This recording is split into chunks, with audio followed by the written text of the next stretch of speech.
With no way to extinguish the blaze, concern grows that tank cars filled with liquid petroleum gas could erupt into BLEVEs. Firefighters pull back and police evacuate a 1-mile area surrounding the fire. But a TV news crew chooses to stay behind, just a half-mile from the flames. The fire is making a sound like a jet liner taking off. Something apparently blew up just a couple of minutes ago and started this big roar of flames and the sound of a jet liner. What the news crew doesn't know is that the noise they're hearing is the warning of an impending BLEVE. Fuel, discharged from a ruptured car, has stoked the fire, and the flames are now heating another car carrying propane gas. Moments after the reporter signs off, 30,000 gallons of boiling propane push the tank's metal walls to the breaking point.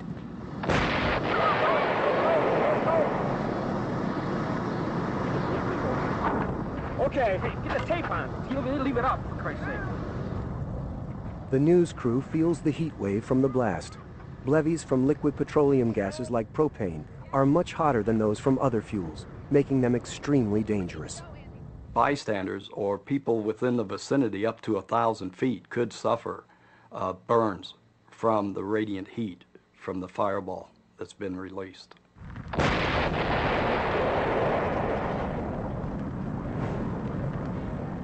Liquid petroleum gas BLEVEs also have tremendous force, which can turn exploding tanks into airborne missiles. The 6-ton tank car in this blast rockets nearly 3/4 of a mile into a field.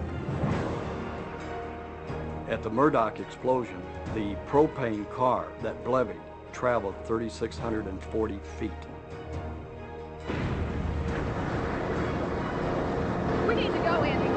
Let's get in the car and go. Shocked by the power of the blast, the news crew retreats 2.5 miles from the derailment.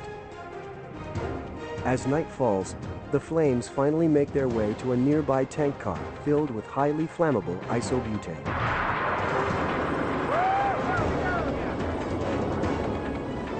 This latest BLEVE creates a blinding whiteout as 50,000 gallons of fuel is ignited. Fortunately, just 4 minutes before the blast, George Wineland manages to escape the scene.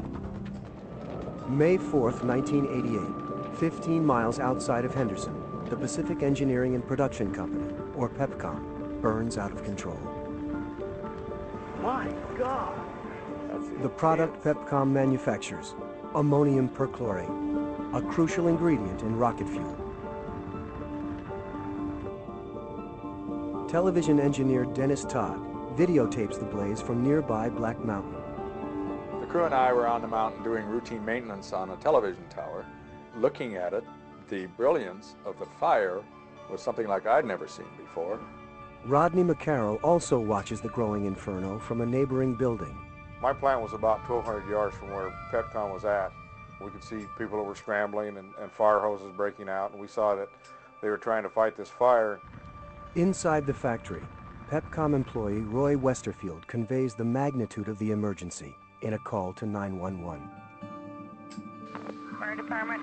Emergency. We need the fire department. All you can get here immediately. What's the problem? Oh, we got everything's on fire. Close to 1,000 rescuers respond to the call, including Larry Sullivan. I knew what was in there. I know they store a lot of fuel there. And in fact, this day, there was approximately, from what I hear, 9 million pounds of this stuff stored there in plastic drums.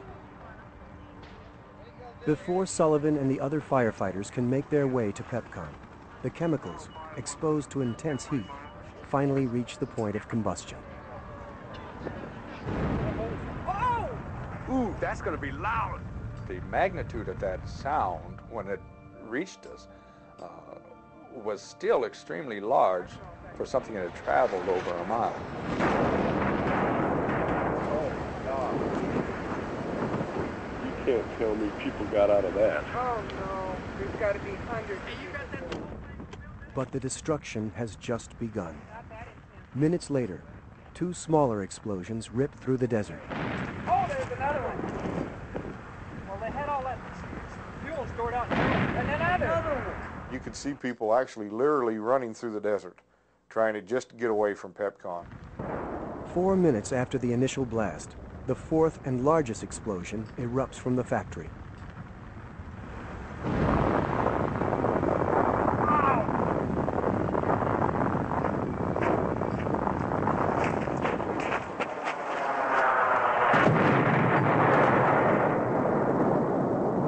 The explosion is so intense, the shock wave vaporizes a nearby factory and registers 3.5 on the Richter scale.